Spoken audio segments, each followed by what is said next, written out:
And welcome to another episode of Nerds Amalgamated. DJ, today I have Buck. Hello.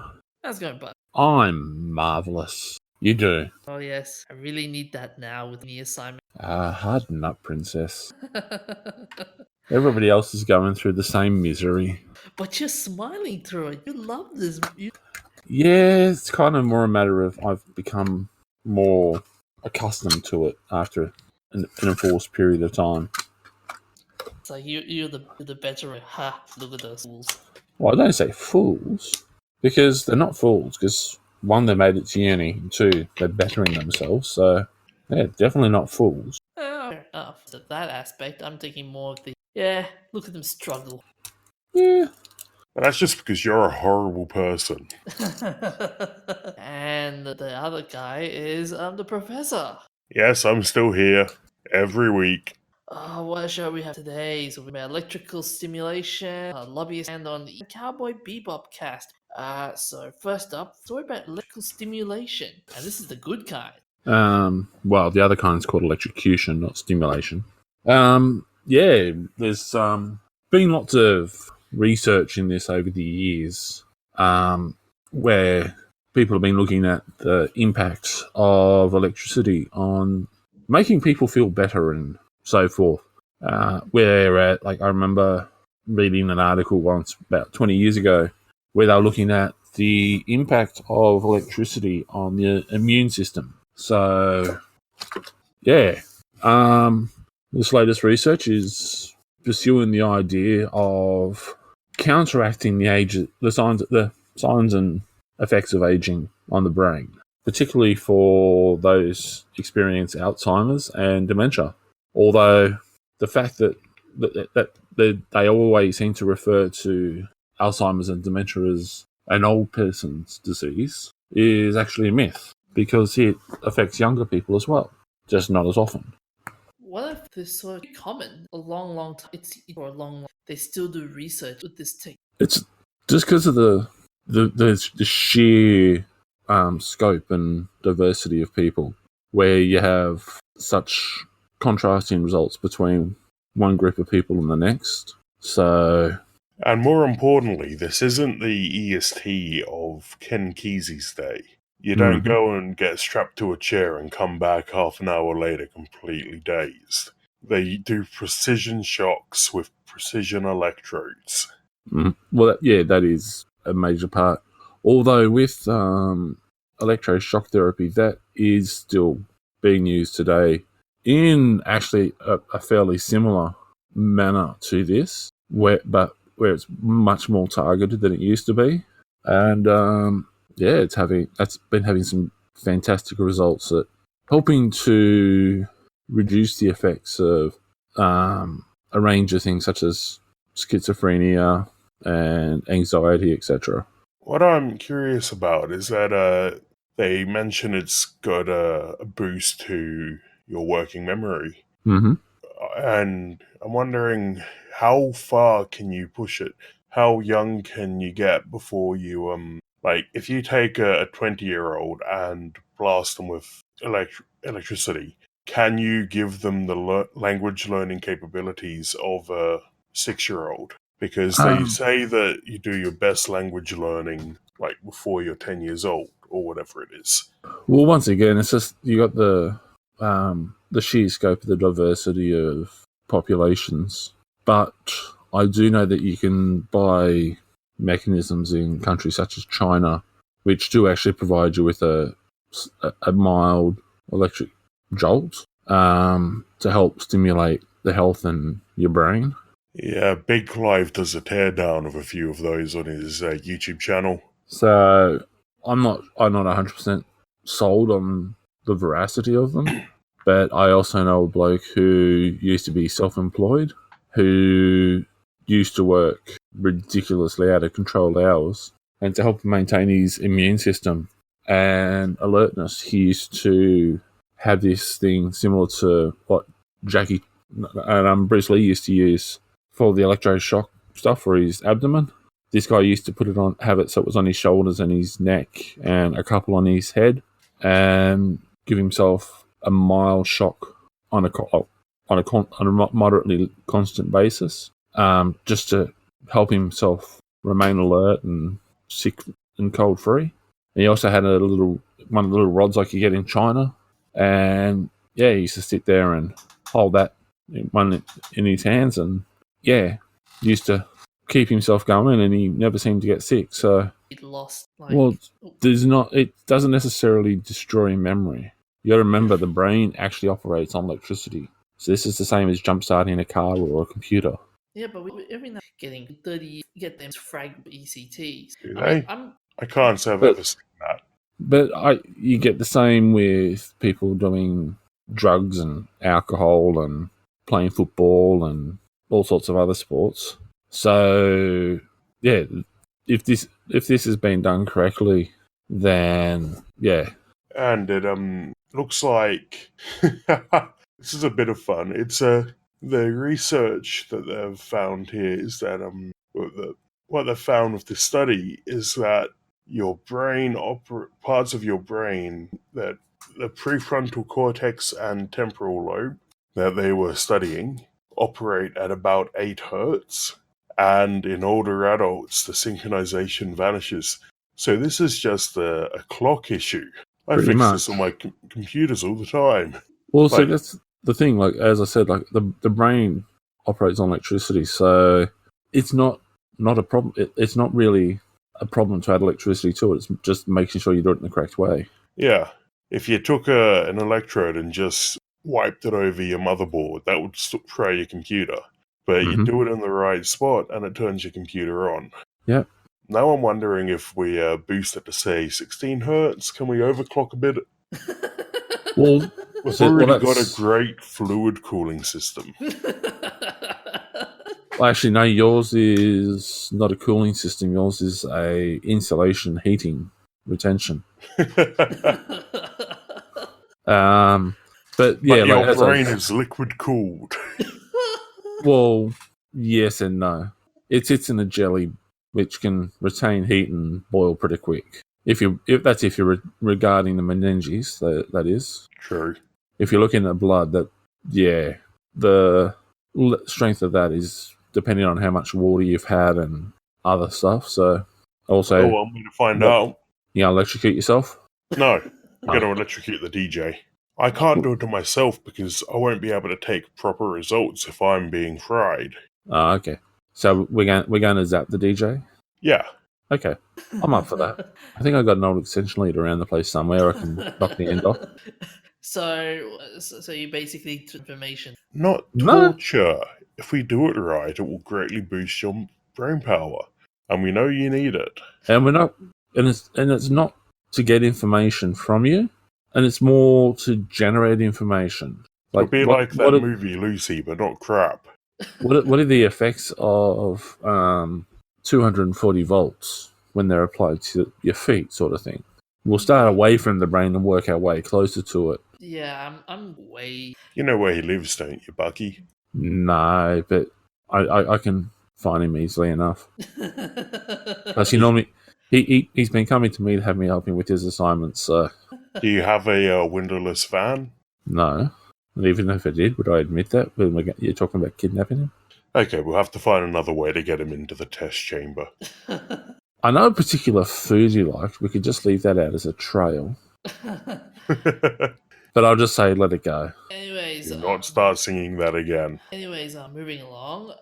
Professor, lobbyist. Yeah, the CCP, the game developers, not the communists, have banned a guy who works as a maritime law lobbyist named Briss Grubel from EVE Online.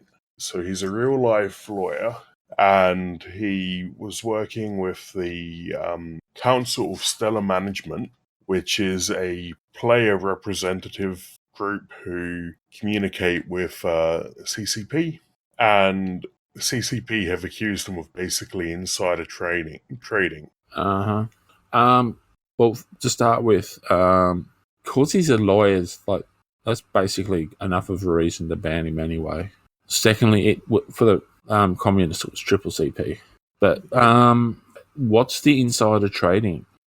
So CCP's statement says that he was sharing confidential information with a member of his alliance that was later used by another alliance member to conduct illicit in-game transactions.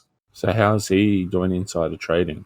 Well, he's getting info from the CSM, which has meetings with the developers, and is passing that on to people he knows so that they can make trades and purchases that will benefit their team. So they believe that sharing confidential information with a lawyer was safe and he wouldn't use it to his own betterment.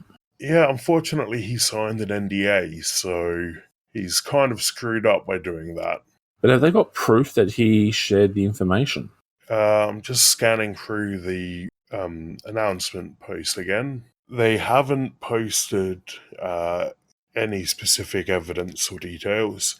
And of course, as you do when you've been accused of something, Brisk Grubel, whose real name is Brian Schoenemann, has come out with a statement saying that he's been a licensed attorney for a decade and has never had a complaint filed against him, and that he would never risk his reputation for personal gain. Yeah. Kind of like a PR. But then Well, again, the CSM is a big PR thing anyway. yeah, but in this article, they both at fault to a certain. I don't really feel sorry for any of them. Yeah, If they're dumb enough to think that someone's not going to leak information, then they're stupid.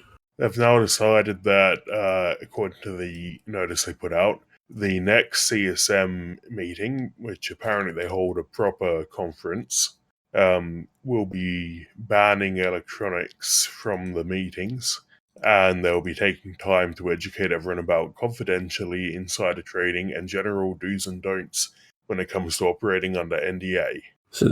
But given the fact that they haven't actually done this before, is there actually grounds under which they can actively uphold a ban against him? Presumably, the EULA for the game has a statement saying basically they can ban you at any time. It's what most web services do, so they're probably covered under that.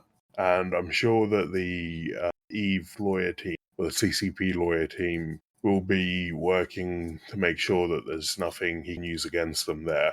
Because if he is a real lawyer, then I wouldn't be surprised if he thinks he can make a case against them.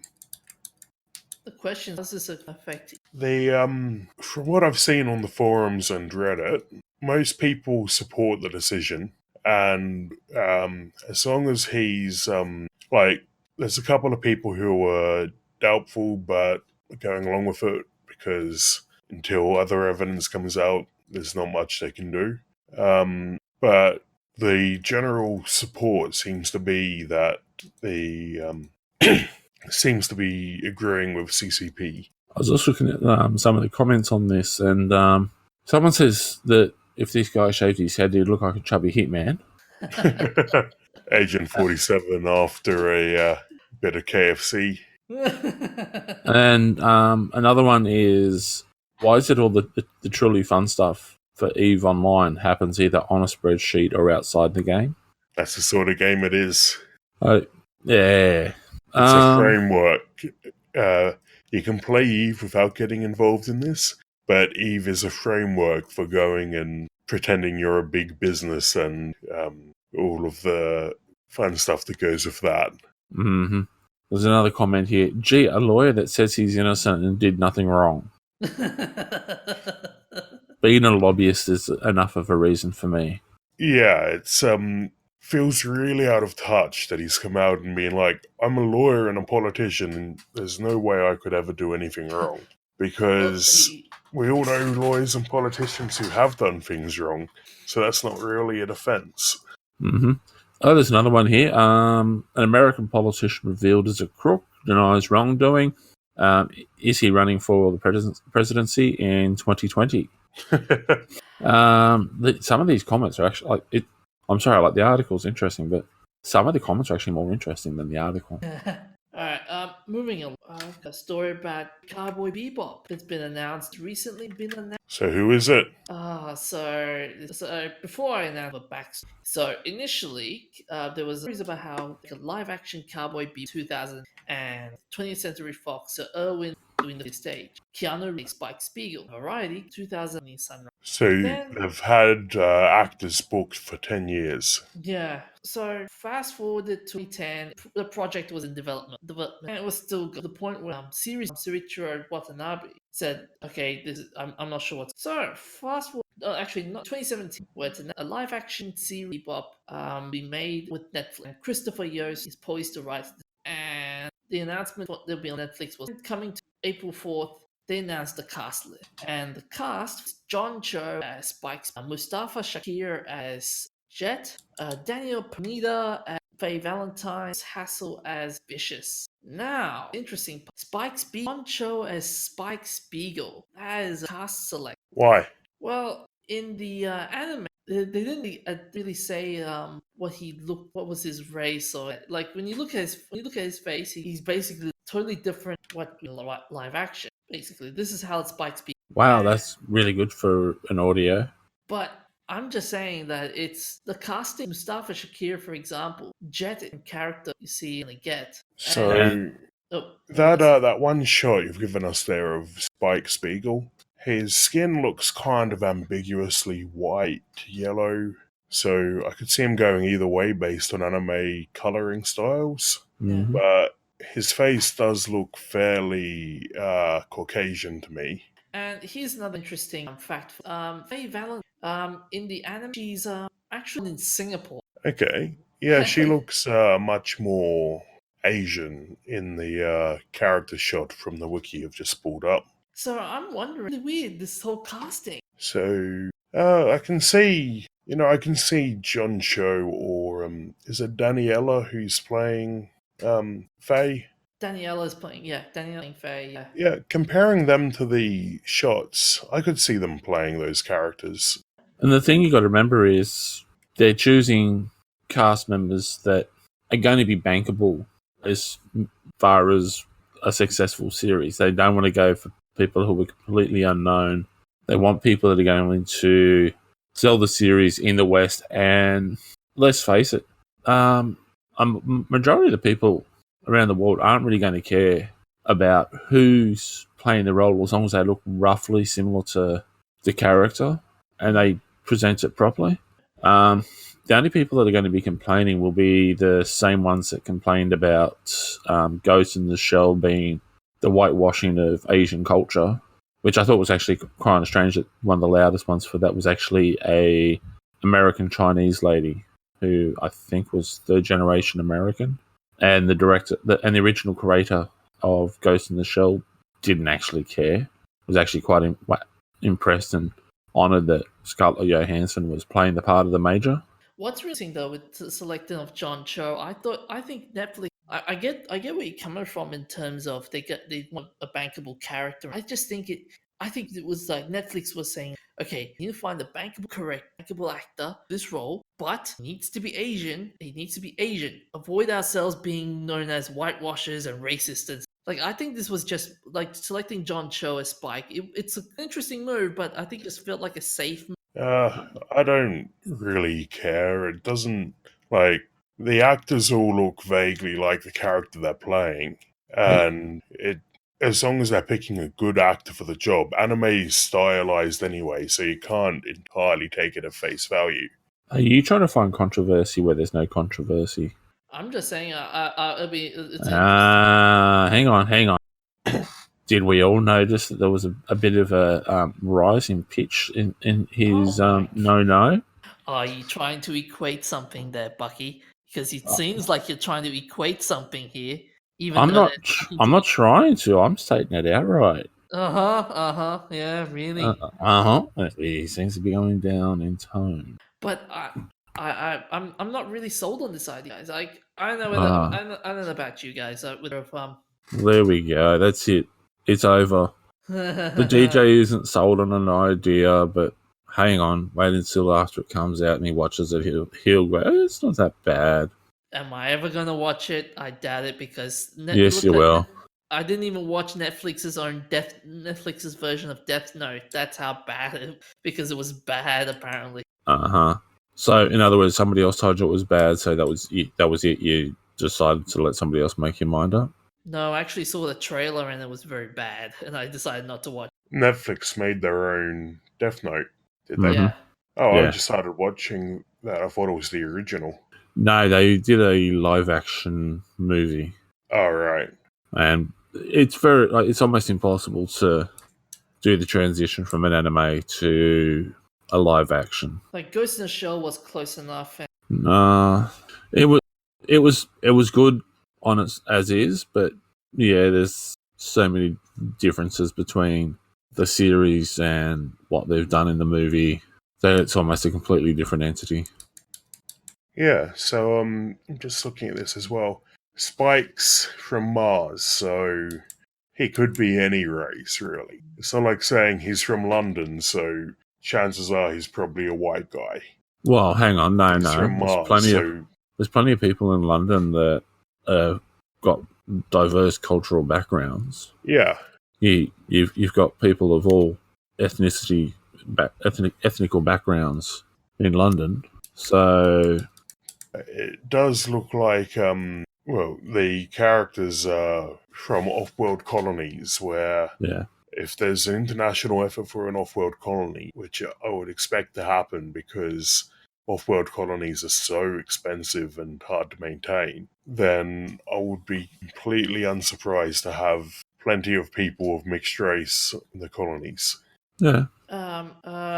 So what games have you been playing, guys? I've been playing Deceit. It's an addictive game. It's a fun little break of a game to just step outside away from your assignments and study and so forth, and just reset the brain and relax and enjoy yourself for a bit. I've just been playing Apex. Yeah, it's been. Anyways, okay, go.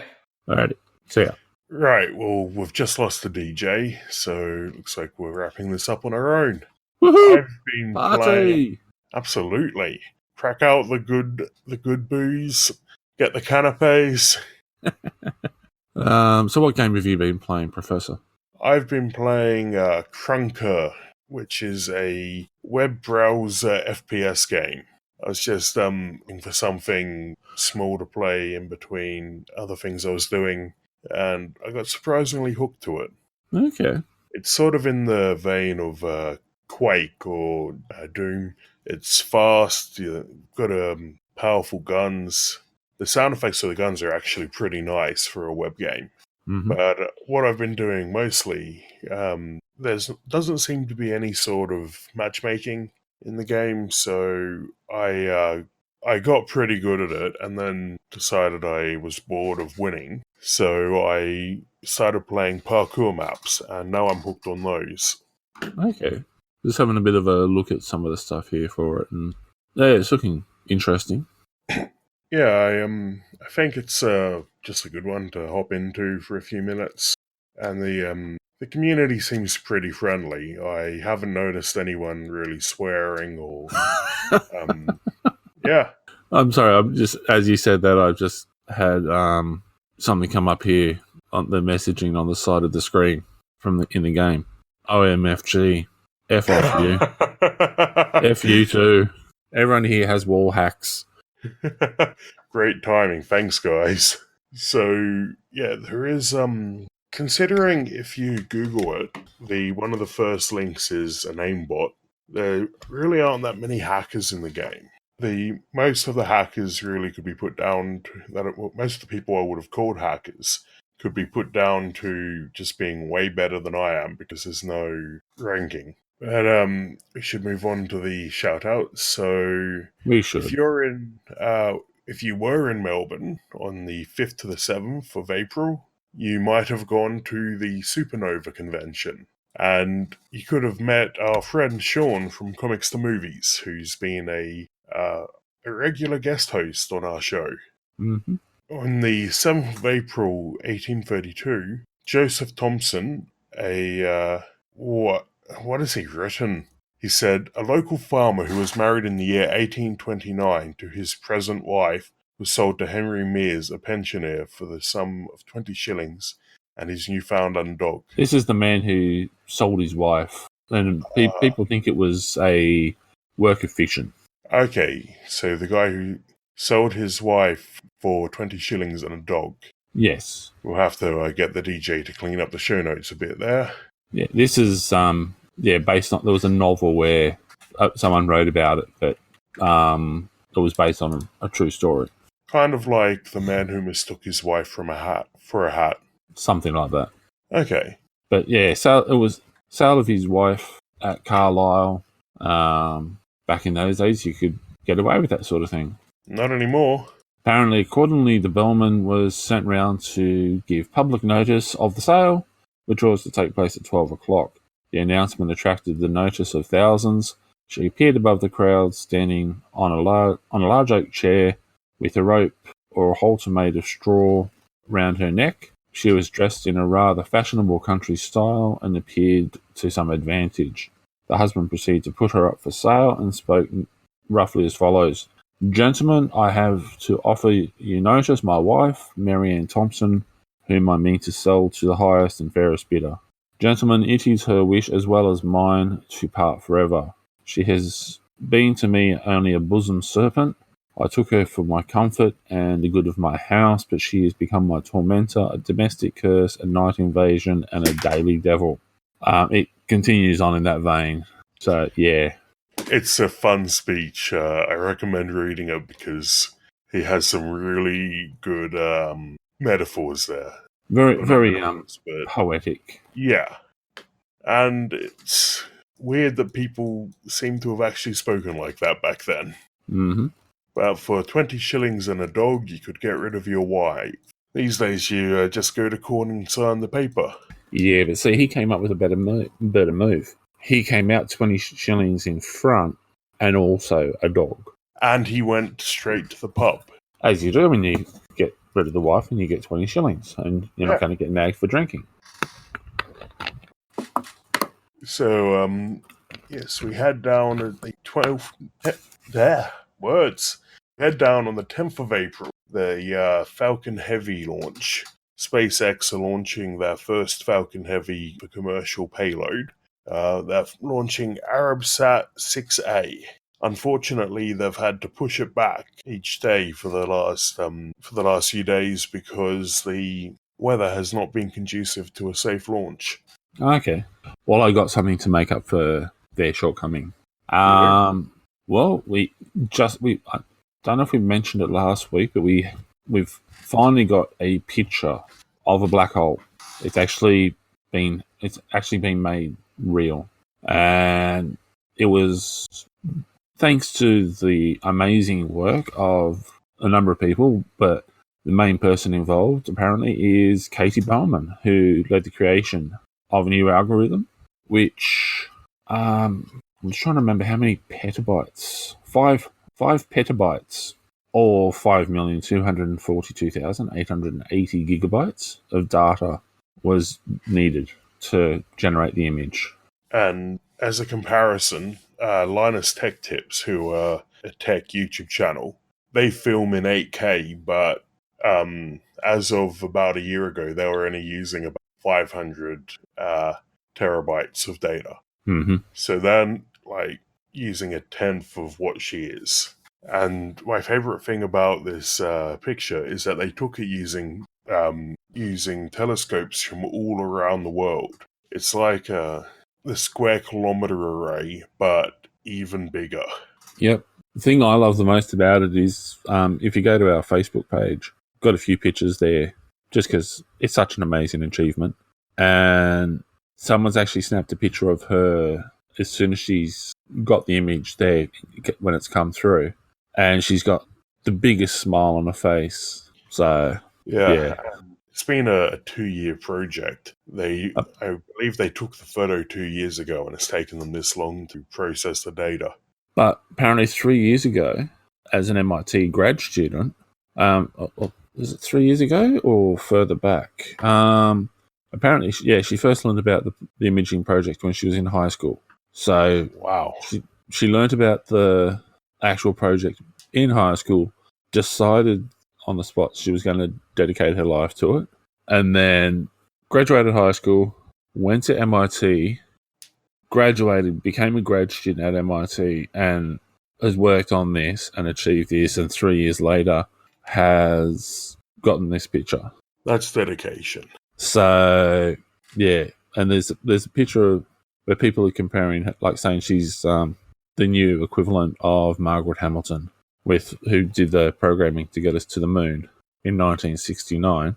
And yeah, because there's pictures of Katie hugging her mass array of hard drives. So yeah, remarkable lady who deserves a shout out. Yeah, and the photo of the black hole is exactly like the scientist said it would be, which means that all of the physics that they have been using to estimate black holes is along the right lines. Mm-hmm. But let's move along to the remembrances.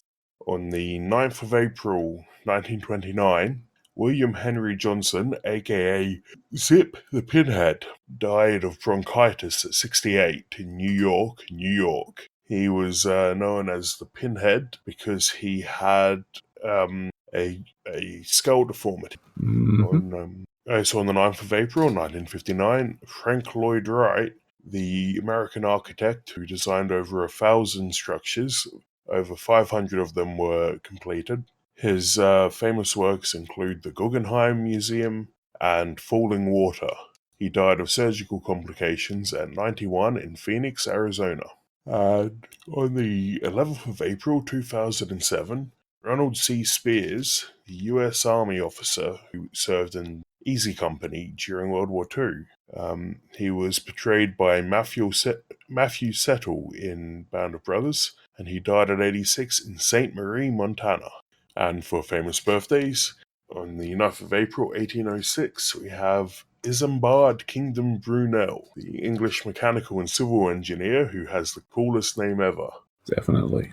He built the first tunnel under a navigable river, developed the SS Great Britain, the first propeller-driven ocean-going iron ship, which was the largest ship ever built to that point in history. He built dockyards, the Great Western Railway, steamships, and a bunch of bridges and tunnels.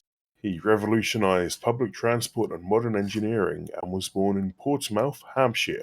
Can you imagine if he married into royalty?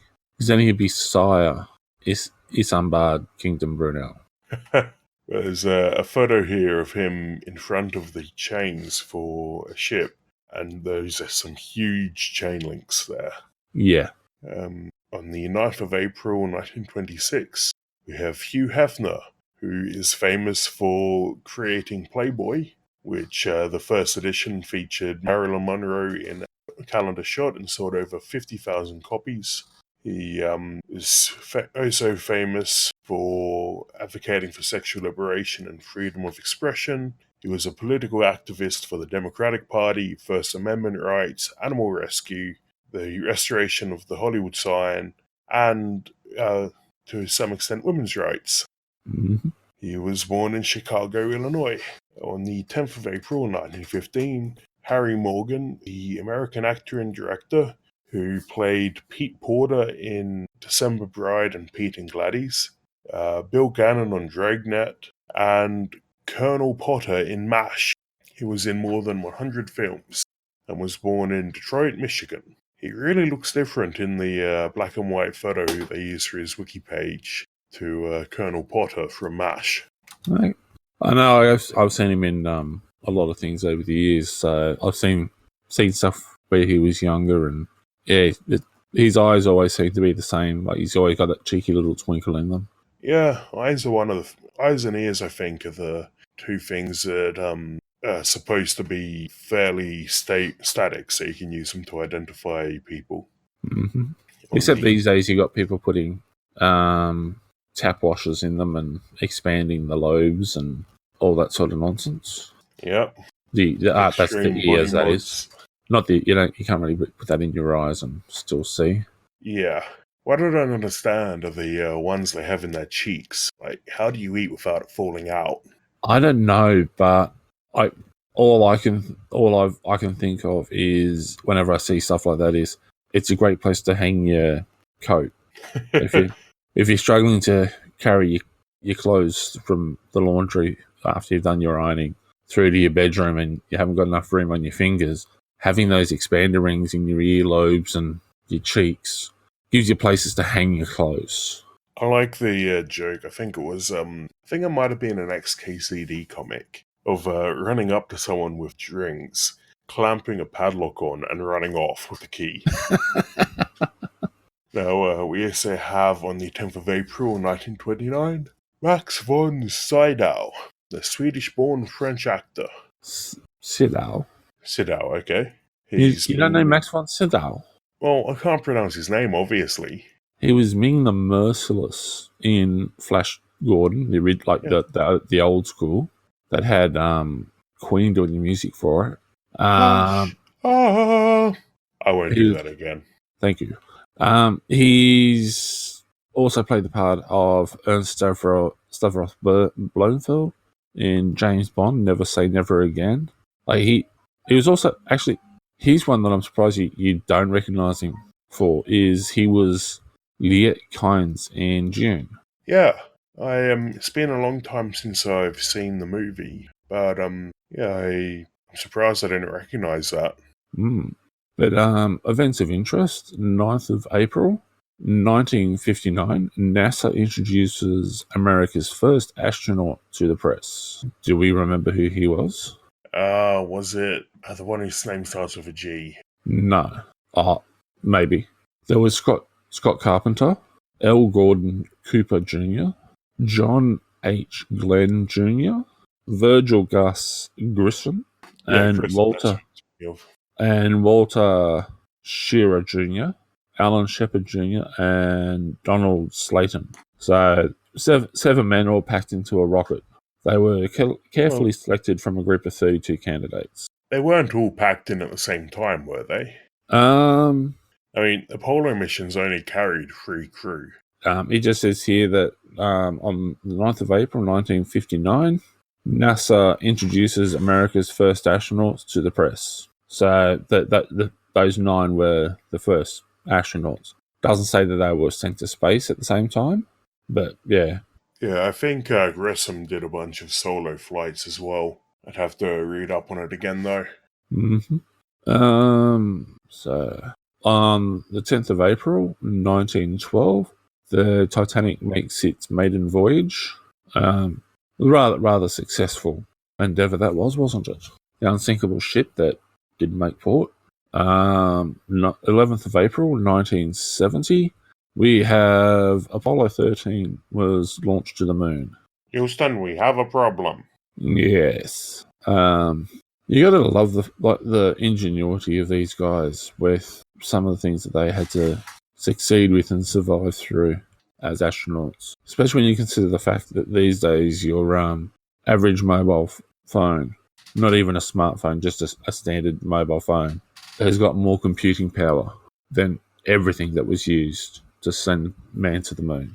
Yeah, I've read a little bit of the Apollo system computer code, and it's amazing what they managed to squeeze into such a small memory space. Which was actually, it wasn't like a hard drive like we would know it. It was made by weaving wires through magnets.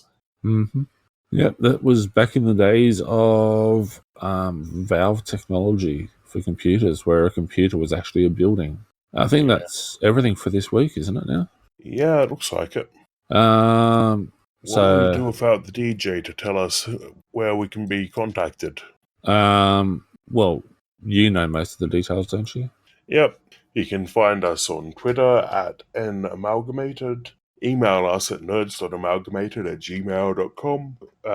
Bother us on Facebook, or listen to us at Stitcher, Spotify, or at that'snotcanon.com. I think we're still on iTunes at the moment, aren't we? Yeah. Okay. iTunes as well. Other than that, stay safe, look after each other, and keep hydrated. Yeah, we will see you next week, hopefully with a returned DJ. Other than that, hooroo. Bye.